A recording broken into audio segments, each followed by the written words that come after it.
Nous entamons avec cette vidéo la troisième et dernière partie du cours qui porte sur l'instance. L'objectif est de comprendre le déroulement du procès administratif une fois que la requête a été déposée. L'instance correspond en effet à la période qui s'écoule entre le dépôt de la requête et le dénouement de l'affaire qui intervient avec le prononcé du jugement. Pour l'étudier, nous envisagerons trois titres. Le premier sera consacré au cadre général de l'instance, le deuxième portera sur la phase d'instruction et le troisième sera consacré au dénouement du litige. Titre premier, le cadre général de l'instance. Ce premier titre sera divisé en deux chapitres, un sur les données de l'instance et l'autre sur les principaux caractères de l'instance. Donc chapitre premier, les données de l'instance. Ce chapitre comporte deux vidéos, l'une sur les parties, l'autre sur les conclusions et moyens. Concernant les parties, cette qualité présente un enjeu important à plusieurs niveaux. D'abord, c'est à leur égard que s'applique le principe du contradictoire. En outre, les voies de recours contre le jugement rendu, l'appel et la cassation, que nous verrons plus tard, ne sont ouvertes qu'aux parties. Il est donc essentiel de déterminer qui dispose de cette qualité. On distingue plusieurs catégories de parties que nous allons étudier successivement. Il y a d'abord les parties originaires, il y en a d'autres qui interviennent en cours d'instance. Cependant, une difficulté survient à ce stade car toutes les personnes qui participent à l'instance n'ont pas nécessairement la qualité de partie. Commençons par les parties originaires. Donc, premier paragraphe, les parties originaires. Les parties originaires sont celles qui sont adversaires devant le juge. Parmi elles figure bien sûr le demandeur, c'est-à-dire l'auteur de la requête. C'est lui qui a saisi le juge administratif. Son identification est aisée puisque la requête doit, pour être recevable, comporter son nom. On trouve aussi parmi les parties originaires le défendeur. Le défendeur est celui contre lequel l'action est dirigée. En d'autres termes, c'est celui qui est mis en cause par le demandeur. Dans le cadre d'un recours pour excès de pouvoir par exemple, il s'agira de la personne publique à laquelle appartient l'auteur de l'acte contesté, l'État, une collectivité territoriale, etc. S'il s'agit d'un acte de l'État, on a déjà dit que celui-ci sera représenté par le ministre intéressé, qui peut déléguer sa signature, ou par le préfet ou préfet de région, lorsque le litige est né de l'activité des administrations civiles de l'État dans le département ou la région. Cette règle figurant à l'article R 431-10 du Code de justice administrative. Il arrive parfois, dans le cadre du recours pour excès de pouvoir, que la requête ne désigne pas expressément le défendeur et se borne à viser l'acte attaqué. Dans ce cas, le juge n'hésite pas à identifier le défendeur pour le demandeur. Dans le recours de pleine juridiction, le juge se montre moins enclin à aider le requérant. Dans le cadre d'un recours en matière contractuelle, le défendeur est la personne publique co-contractante. Dans le cadre d'une action en responsabilité, le défendeur est la personne publique dont la responsabilité est recherchée. Le requérant doit donc ici désigner avec précision la personne publique contre laquelle il agit. À ces parties originaires que l'on pourrait qualifier d'évidentes et qui sont présentes dès l'ouverture de l'instance, il faut en ajouter d'autres que l'on trouve dans certains litiges spécifiques. Par exemple, dans le cadre d'une action en responsabilité relative à un dommage corporel, c'est le cas notamment dans les contentieux impliquant des hôpitaux, la victime à l'origine de la demande n'est pas la seule à recevoir la qualité de demandeur. La Caisse de sécurité sociale est obligatoirement appelée à l'instance en vertu de l'article L 376-1 du Code de la sécurité sociale. L'objectif est de lui permettre de réclamer au responsable le remboursement des frais qu'elle a exposés pour la prise en charge de la victime. La caisse bénéficie alors de la qualité de partie, alors même qu'elle n'a pas exercé le recours. Inversement, si c'est la caisse qui a introduit le recours contre le responsable public, la victime est appelée à l'instance et devient demandeur pour faire valoir son droit à indemnité. L'autre exemple concerne les contentieux triangulaires. Cette notion recouvre les recours intentés contre des décisions administratives individuelles par des tiers. Tel est le cas des recours intentés contre un permis de construire par un voisin. Dans ce cas, le bénéficiaire de l'acte individuel devient défendeur à l'instance, à côté de l'administration auteur de l'acte. Pour cela, le juge doit lui notifier la requête afin qu'il puisse produire sa défense. Deuxième paragraphe, les parties intervenant en cours d'instance. Au cours de l'instance, le périmètre des parties peut s'élargir. Il est en effet possible que certaines personnes soient associées à l'instance et deviennent de véritables parties.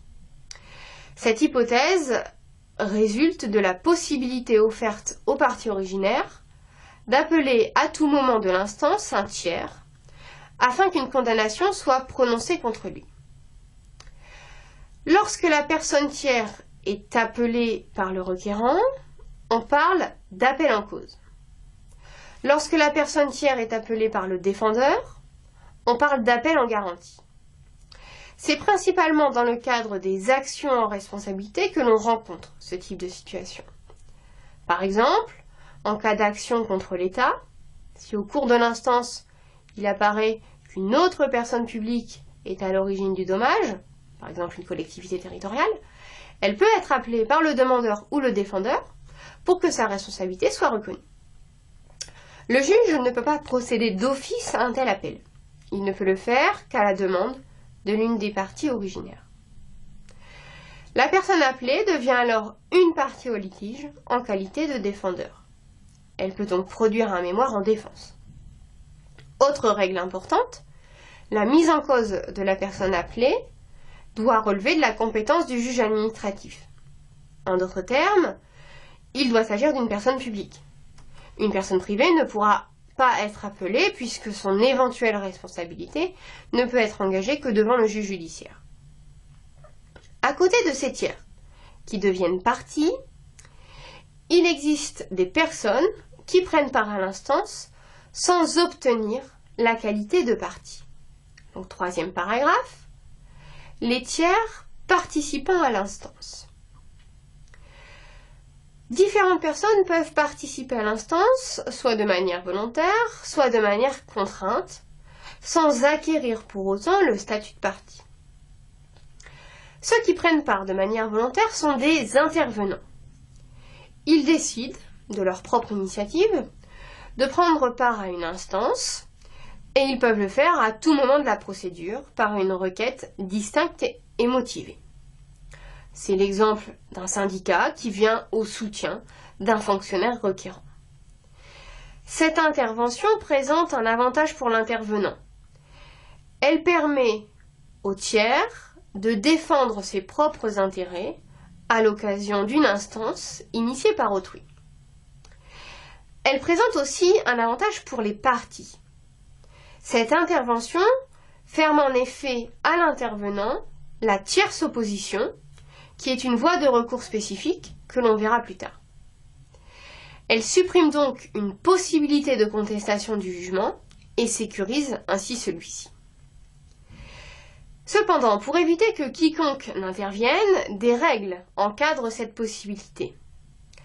D'abord, l'intervention est formée par un mémoire distinct de celui des parties. Cette règle est énoncée à l'article R632-1 du Code de justice administrative.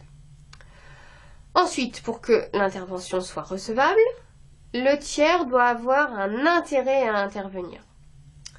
Selon un arrêt rendu par le Conseil d'État le 25 juillet 2013, l'arrêt OFPRA, cet intérêt à intervenir est apprécié de la même façon, quel que soit le type de recours, REP ou recours de plainte contentieux, et quel que soit le stade de la procédure, première instance, appel ou cassation.